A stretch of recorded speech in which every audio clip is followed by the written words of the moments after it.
Shalom, chers frères et sœurs en Christ. Assalamu alaikum aussi à nos frères et amis musulmans. Que le Seigneur Jésus-Christ vous bénisse. C'est un privilège pour moi ce soir d'être à votre compagnie, encore une fois, et de partager ce moment agréable avec vous. Nous sommes à notre deuxième vidéo concernant le thème sur l'interprétation de la parole du Seigneur. Comme je le disais la dernière fois, ceux qui ont suivi la première vidéo, l'interprétation de la Bible, elle est très importante pour notre salut, puisque c'est ce que le Seigneur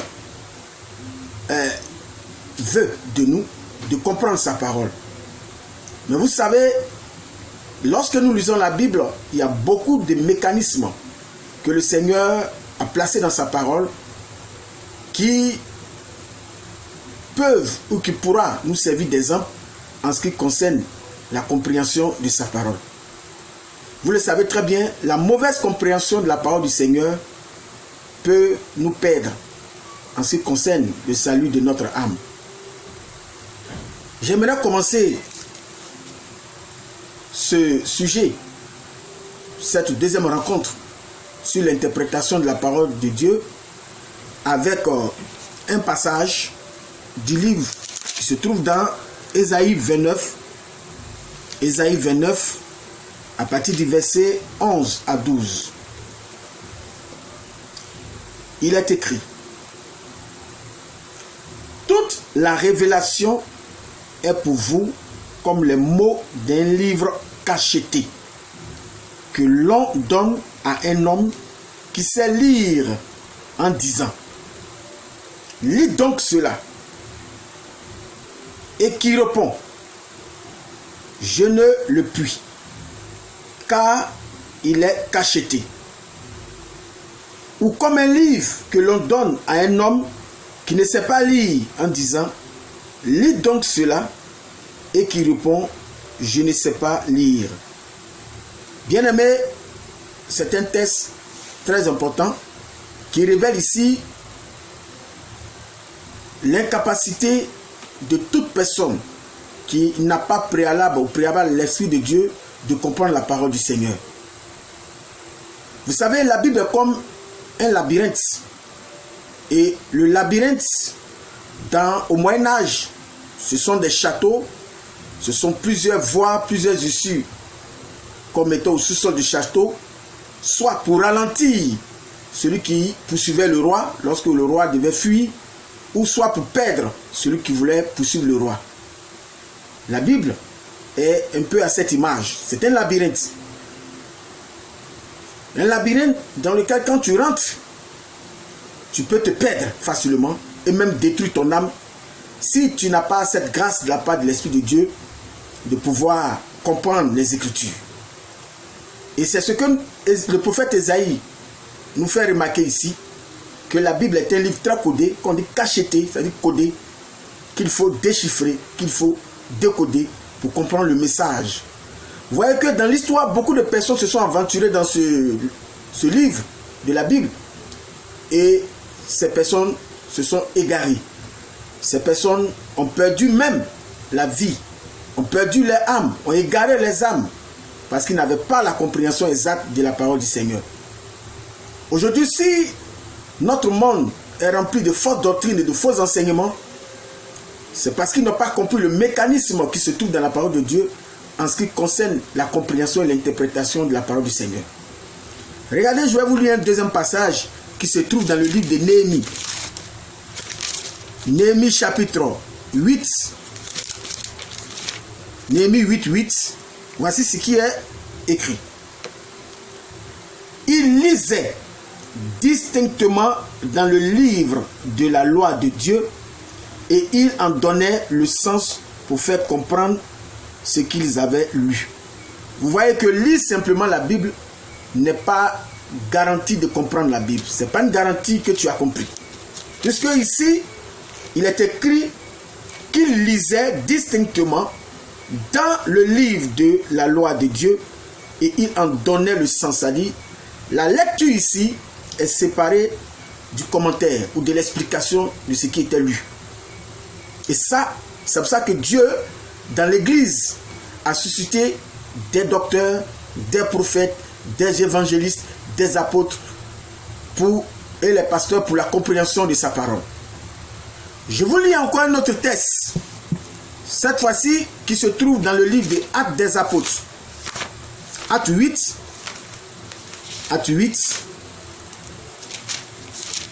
à partir du verset 26, l'épisode de l'eunuque éthiopien avec Philippe. Acte 8, à côté du verset 26. Je lis rapidement. Un ange du Seigneur s'adressant à Philippe, lui dit, lève-toi et va du côté du midi sur le chemin qui descend de Jérusalem à Gaza, celui qui est désert. Il se leva et partit, et voici un Éthiopien, un eunuque, ministre de Candace, reine d'Éthiopie, et surintendant de tous ses trésors, venu à Jérusalem pour adorer, s'en retournait assis sur son char et lisait le prophète Ésaïe. L'esprit dit à Philippe, avance et approche-toi de ce char. Philippe accourut et entendit l'Éthiopien qui lisait le prophète Ésaïe. Il lui dit, comprends-tu ce que tu lis? Il répondit, comment le pourrais-je si quelqu'un ne me guide? Et il invita Philippe à monter et à s'asseoir avec lui. Le passage de l'écriture qu'il lisait était celui-ci. Il a été mené comme une brebis à la boucherie et comme un agneau muet devant celui qui le tond. Il n'a point ouvert la bouche. Dans son humiliation, son jugement a été levé. Et sa postérité, qui la dépeindra? Car sa vie a été retranchée de la terre. L'eunuque dit à Philippe, je te prie, de qui le prophète parle-t-il ainsi? Est-ce de lui-même ou de quelqu'un autre? Est-ce de lui-même ou de quelqu'un autre? Alors Philippe, ouvrant la bouche et commençant par ce passage, lui annonça la bonne nouvelle de Jésus. Vous voyez un cas pratique ici que je viens de donner. Vous voyez que la Bible est un labyrinthe comme je viens de l'annoncer. C'est un livre très codé qu'il faut déchiffrer pour comprendre. Et pour déchiffrer ce livre, le Seigneur doit nous donner son esprit. Souvent quand nous le disons, les musulmans disent oui, il faut que ceux qui sont doués d'intelligence pour comprendre la parole de Dieu. Mais de quelle intelligence parlons-nous? Ou de quelle intelligence les musulmans parlent? De quelle intelligence parlent les musulmans? Du moment où, depuis la chute du jardin d'Éden, l'esprit ou l'intelligence de l'homme a été souillé. Il faut un renouvellement de l'esprit par le Saint-Esprit pour pouvoir comprendre les Écritures.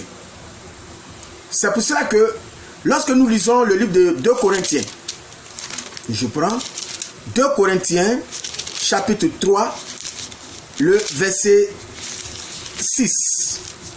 Voici ce que dit l'apôtre Paul à ce sujet. Alors, 2 Corinthiens 3, verset 6. Il est écrit, il nous a aussi rendus capables d'être ministres d'une nouvelle alliance, non de la lettre, mais de l'esprit, car la lettre tue, mais l'esprit vivifie. Bien-aimé, la parole du Seigneur, c'est la lettre plus l'esprit. La lettre plus l'esprit. La lettre sans l'esprit est une parole morte. Dans le livre de Luc 24, verset 45, je vous donne assez de versets pour que vous compreniez mieux en profondeur ce dont nous sommes en train de parler ce soir. Là, je vous montre la difficulté de comprendre les Écritures avant de pouvoir vous donner le remède. Comment entrer dans la Bible et par l'Esprit de Dieu percer le mystère de Dieu. Luc 24, je lis à partir du verset 45, ou bien si vous voulez, le verset 45 carrément. Voici ce qui est écrit. Voici ce qui est écrit.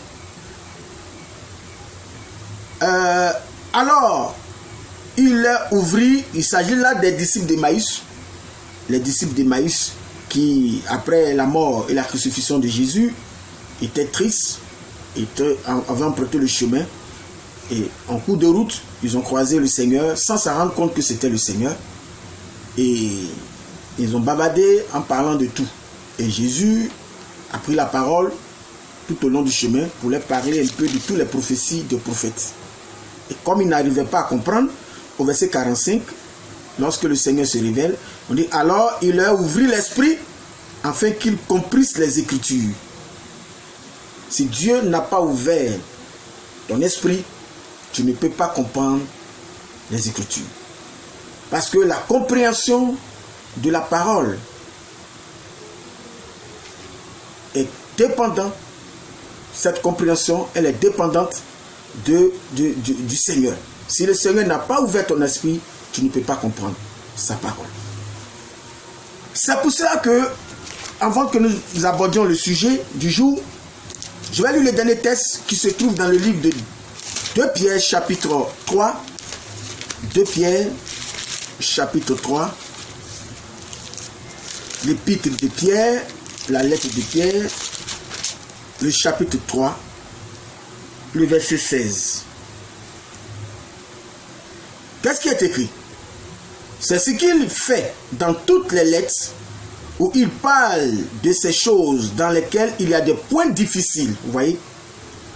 Donc ça veut dire que la Bible reconnaît qu'il y a des points difficiles dans sa parole. Il y a des points difficiles à comprendre, dont les personnes ignorantes et mal affermies tordent le sens comme celui des autres écritures pour leur propre ruine. Donc ces personnes avaient l'habitude de tordre le sens des Écritures, puisque la Bible dit comme celui des autres Écritures pour leur propre ruine. Ici le passage est clair, le passage nous dit que la mauvaise compréhension de la parole de Dieu peut nous conduire en enfer. Parce qu'on parle de ruine, ruine c'est l'enfer. Vous voyez. Mais la Bible, il y a 2 points qu'il faut retenir ici. C'est qu'il y a des points difficiles dans la Bible. Et il faut l'Esprit de Dieu, quelqu'un que Dieu a renouvelé son esprit, qu'il a appelé et qu'il a renouvelé son esprit pour pouvoir comprendre et exposer cela au Fils de Dieu.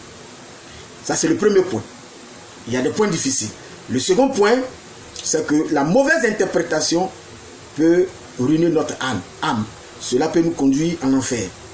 Alors, bien-aimés, après avoir montré un peu cette difficulté de la compréhension de la parole de Dieu, mais cela n'est pas impossible, parce qu'il y a des outils que le Seigneur a montrés dans sa parole que nous pouvons utiliser pour comprendre sa parole.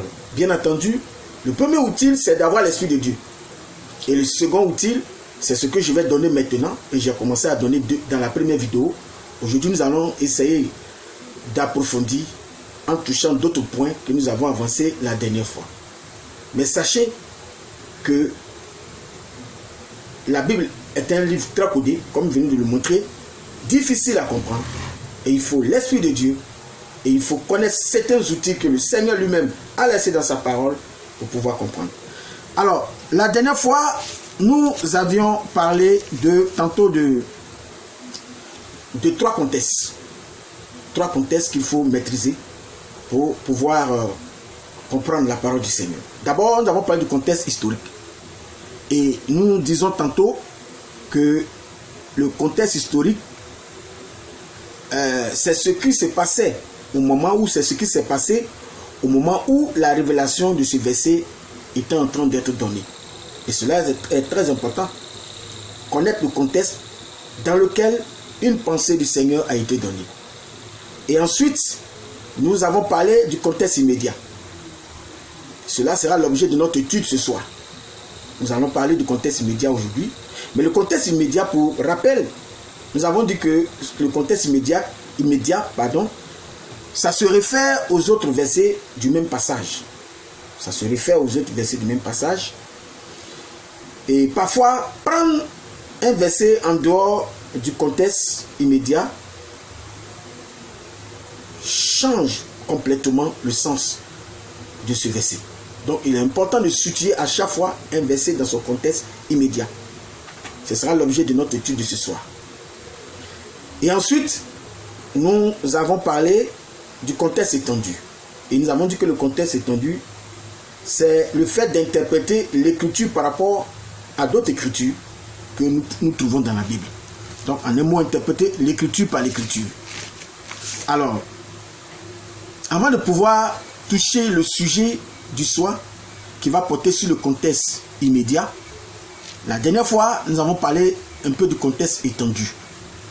Je vais essayer de démontrer un peu, d'apporter un exemple un peu plus pratique, une illustration pour la compréhension du contexte étendu.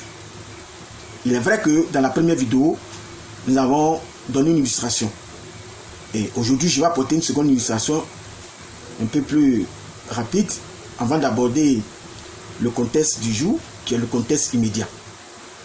Lorsque nous prenons par exemple Genèse chapitre 1er, nous allons lire quelque chose à partir du verset 26. Voilà, je vais vous montrer un peu comment le contexte étendu se pratique. Alors, le verset 26, voici ce qui est dit. Puis Dieu dit, faisons l'homme à notre image, selon notre ressemblance, et qu'il domine sur les poissons, sur la mer, sur les oiseaux du ciel, etc., etc. Mais le premier problème qui se pose ici, en lisant ce verset 26 du chapitre 1 de Genèse, c'est que nous nous demandons souvent, le faisons là s'adressait à qui? Puisque faisons ici à la troisième personne du pluriel. Donc c'est un pluriel. Faisons. En hébreu on dit naase. En hébreu on dit Vayomer Elohim naase. Et Dieu dit faisons. Adam, l'homme à notre image, Betsamenu, à notre image, etc. Alors, la première question, ou bien le premier problème auquel nous nous heurtons, c'est le pluriel ici, qui a fatigué pendant des siècles l'esprit de tout lecteur de la Bible. Puisque vous savez que par définition, selon le livre de Deutéronome 6.4, nous croyons au monothéisme. Nous croyons qu'il y a un seul Dieu, un et unique. Puisque Deutéronome 6.4 dit, écoute Israël, l'Éternel notre Dieu est un. Donc, tout lecteur de la Bible croit au monothéisme, ou tout chrétien. Et même juif croit au monothéisme, nous ne croyons pas qu'il existe plusieurs dieux. Mais nous posons la question, lorsque Dieu devait créer l'homme, à qui Dieu s'est-il adressé? Il y a certains qui ont fait des anges des créateurs. Il y a certains qui ont dit que ce sont des anges qui étaient là, et c'est à eux que Dieu s'est adressé pour créer le monde. Nulle part dans la Bible, il est mentionné une fois que Dieu a fait d'un ange un créateur. Nulle part dans la Bible. Excusez-moi. Nulle part dans la Bible, nous avons vu une telle preuve. Donc pour ceux qui se penchent sur les anges, sont dans l'hérésie totale. Ils sont dans l'erreur totale. Mais nous, ce soir, nous allons utiliser le contexte étendu pour comprendre celui qui était l'égal de Dieu pour qu'ensemble ils puissent créer l'homme. Et pour cela, nous allons voyager un peu dans la Bible, bien sûr, en prenant notre livre, notre Bible, dans le livre de Proverbes 8, Proverbe 8, à partir du verset 22. Voilà, que je lis. Proverbe 8, 22. Parce que l'identité du nous savons que Dieu est dedans. Mais qui se complétait à Dieu pour que ça fasse le nous? Puisque le nous, c'est la troisième personne, pardon, la première personne du pluriel. Alors, écoutez ceci, verset 22. L'Éternel m'a créé la première de ses œuvres. avant les œuvres les plus anciennes. J'ai été établi depuis l'éternité. Vous voyez, dès le commencement, avant l'origine de la terre, donc avant que Dieu ne crée la terre, il y a un être que le Seigneur a créé. C'est ce que dit le verset. Donc vous voyez que notre monde n'est pas la première chose qui a été créée, mais il y a quelqu'un qui a été créé avant notre monde. Mais cette personne-là, c'est qui? Je vais vous le montrer. Vous voyez, nous allons étendre encore ce verset en allant tout droit dans le livre de Hébreux 10, le verset 5. Voici ce qui est mentionné, Hébreux 10, 5. C'est pourquoi Christ, entrant dans le monde, dit: tu n'as voulu ni sacrifice, ni offrande, mais tu m'as formé un corps. Donc, le corps dans lequel le Christ, Dieu lui-même, allait venir rentrer pour sauver l'humanité, c'est ce corps-là qui a été créé en premier. C'est ce corps-là qui a été créé en premier. Et Dieu, dans le livre de Genèse, quand il disait faisons, mais c'est à lui-même qui s'adressait. Puisque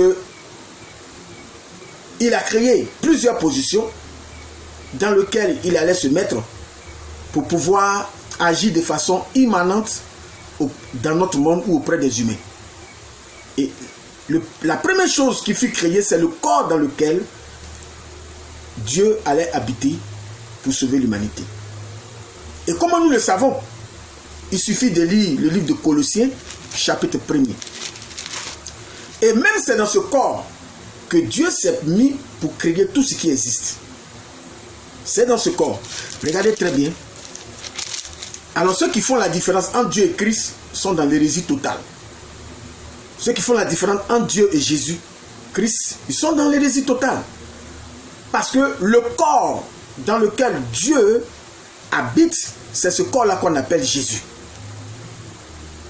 Et l'esprit qui habite ce corps, il s'appelle Christ. Les deux collés, c'est Jésus-Christ. Nous lisons le livre de Colossiens, chapitre 1er. À partir du verset 15, nous lisons ceci. Voici comment nous savons cela. Il est l'image du Dieu invisible. L'image.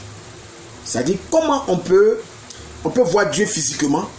C'est pas le Christ. C'est pas Jésus-Christ. Puisque le verset dit, il est l'image du Dieu qu'on ne voit pas. Donc quand on voit Dieu dans notre monde, c'est Jésus-Christ. Puisque Jésus-Christ, c'est le corps dans lequel Dieu habite pour ôter le péché de l'humanité. Donc il est l'image du Dieu invisible, le premier-né de toute la création. Le premier-né. Le premier-né, vous voyez, de toute la création. Et c'est ce qui est en train de... le roi Salomon disait dans le livre de Proverbes 8, 22 que nous lisons tantôt. Il dit, je suis la première œuvre que le Seigneur a créée. De quoi parle ici le roi Salomon? Il parlait de ce corps dans lequel Dieu allait habiter. Ce qu'on appelle en hébreu HaKodesh, le corps de Dieu. Le corps dans lequel Dieu allait habiter pour créer le monde et pour sauver l'humanité. Donc il est l'image du Dieu invisible, le premier-né de toute la création. Car en lui ont été créées toutes les choses. Vous voyez, dans le Fils ont été créées toutes les choses qui sont dans les cieux et sur la terre. Les visibles, les invisibles, trône, dignité, domination, autorité. Tout a été créé par lui et pour lui. Vous voyez que ce n'est pas Dieu dans son essence, étant dans son essence qu'il a créé. Pour que Dieu crée, il s'est mis dans un corps. Et pourquoi Dieu fait cela? Tout simplement parce que dans le livre de Deutéronome 4, verset 24 et dans Hébreux 12, 29, la Bible dit que Dieu est un feu dévorant. Si Dieu voulait créer le monde en étant dans cette position de feu dévorant, le monde allait s'auto-détruire à chaque fois qu'il créait.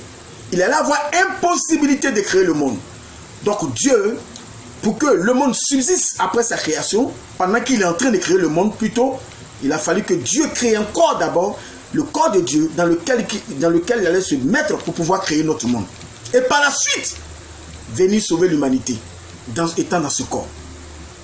Alors, c'est pour cela, lorsque nous lisons le livre de 2 Corinthiens, chapitre 5, suivez mon regard ici, 2 Corinthiens 5, le verset 19, nous voyons ici, le texte est très explicite. Car Dieu était en Christ. Dieu était en Christ, réconciliant le monde avec lui-même. À moins qu'on ne comprenne pas le français. Quand on dit lui-même, ça veut dire que c'est lui qui est en Christ, qui est allé à la croix, mourir et réconcilier le monde avec lui-même. L'expression lui-même en dit beaucoup. C'est ce qui se passe ici en ce qui concerne l'incarnation de Dieu dans un corps. En ce qui concerne l'incarnation de Dieu dans un corps. Puisque si l'expression, il s'agissait, Christ était différent, Jésus était différent de Dieu, on n'allait pas parler de lui-même. Mais on dit Dieu étant en Christ. Vous voyez, étant en Christ dans un corps dans lequel Jésus-Christ a marché, c'était Dieu qui était là, dans la chair humaine, réconciliant le monde avec lui-même. On n'a pas dit Christ a réconcilié le monde avec Dieu. Non, avec lui-même. Et quand vous lisez le livre de Colossiens 2, verset 9, Colossiens, je reviens encore à Colossiens 2, pour ceux qui sont encore sceptiques, qui toujours, à chaque fois, ils sont dans un esprit de répartie, il faut toujours recadrer, je pense que vous serez servis ce soir. Nous n'avons pas encore commencé réellement le sujet, nous sommes qu'à notre petite introduction. Nous lisons maintenant Colossiens, voilà, Colossiens 2, 9, voici ce qui est dit. Car en lui, c'est-à-dire en Christ, habite corporellement toute la plénitude de la divinité. On n'a pas dit la moitié, ou un peu de la divinité, on dit toute la plénitude, c'est-à-dire tout Dieu. Mais qui est Christ pour que toute la plénitude de la divinité habite en lui? Et puis on dit corporellement. Ça veut dire qu'il était visiblement, le voyait, il était dans un corps. Dieu était en plénitude dans un corps. Jamais nous avons vu quelqu'un être en plénitude comme ça. Je sais que les sceptiques vont prendre Éphésiens, mais je vais revenir de façon singulière sur ce sujet. Allez prendre Éphésiens pour dire oui, Dieu aussi a rempli les chrétiens dans la plénitude. Je vais vous expliquer ce que c'est. Est-ce qu'il s'agit de la plénitude de l'être de Dieu ou il s'agit de la plénitude des vertus de Dieu? Nous allons voir cela. Et les thèmes grecs sont là pour bien spécifier cela. Donc ici, il s'agit ici de la plénitude de la divinité. Donc Christ, Dieu était en Christ, réconciliant le monde avec lui-même. Alors, voici un cas pratique de l'interprétation de la parole de Dieu par l'une des règles que nous appelons le contexte étendu. Vous voyez que pour établir cette vérité biblique, nous avons voyagé dans toute la Bible. Et c'est comme ça, interpréter l'écriture par l'écriture. Voilà ce qu'on appelle le contexte étendu. Maintenant, nous allons aborder un autre point qu'on appelle le contexte immédiat. C'est ce qui est à l'ordre du jour aujourd'hui, c'est notre sujet du jour, le contexte immédiat. Alors, pour cela, nous allons tout droit dans le livre de Jean 20, 28. C'est un sujet, ce texte ou ce verset est un sujet à polémique.